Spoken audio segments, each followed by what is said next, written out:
Assalamualaikum warahmatullahi wabarakatuh. Selamat datang kembali bersama saya Dr. Bayu Maulana, dokter spesialis kebidanan dan kandungan dari Rumah Sakit Harapan Bunda Lampung Tengah. Di episode kali ini kita akan membahas tentang pertanyaan-pertanyaan yang sudah ada di Instagram terkait kebidanan dan kandungan. Oke, jadi kita langsung mulai saja.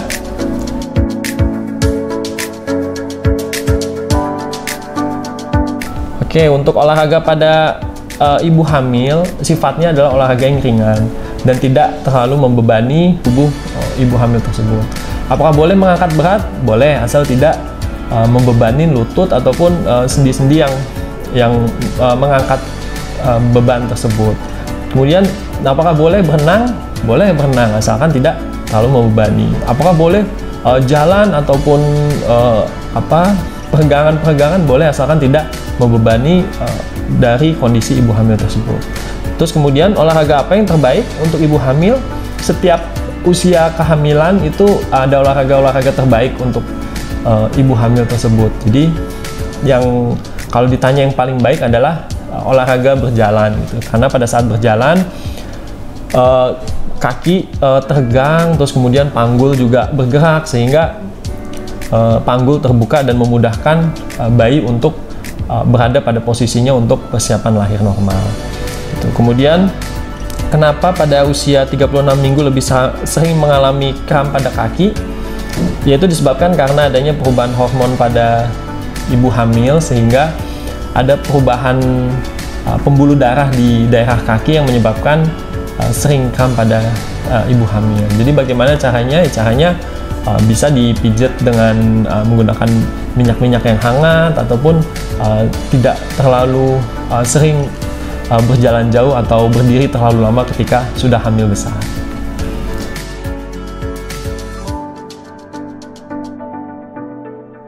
Oke, jadi cara mudah untuk membedakan kontraksi palsu dan asli adalah yang pertama dari waktunya. Kalau kontraksi palsu itu dia hanya berlangsung singkat, mungkin sekitar 10 detik kurang atau 20 detik kurang. Sementara kontraksi asli dia lebih dari 10 atau 20 detik. Jadi bisa 30 detik, 40 detik, 50 detik. Dan yang kedua, untuk kontraksi palsu dia jaraknya itu sangat jarang. Jadi pada saat kontraksi 10 detik kemudian bisa 1 jam kemudian atau 2 jam, 3 jam kemudian dia baru kontraksi. Sementara kontraksi asli dia jaraknya rapat gitu. Jadi awalnya 1 jam sekali, mungkin nanti menjadi setengah jam sekali, menjadi 20 menit sekali, 15 menit sekali, 10 menit sekali. Nah, itu kontraksi yang asli.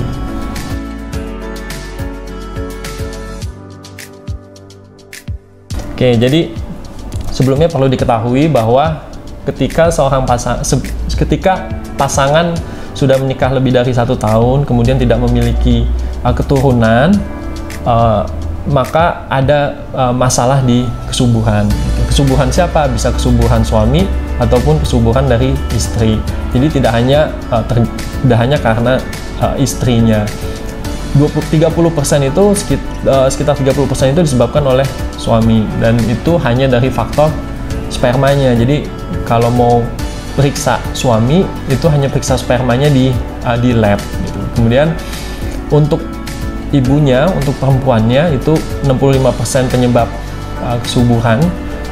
Itu banyak yang perlu diperiksa, mulai dari kondisi rahim, kondisi hormon, kondisi saluran, terus bagaimana ukuran dan bentuk dari kandungannya tersebut. Sehingga baiknya adalah untuk perempuan yang ingin melakukan program hamil bisa kontrol ke dokter kandungan terdekat.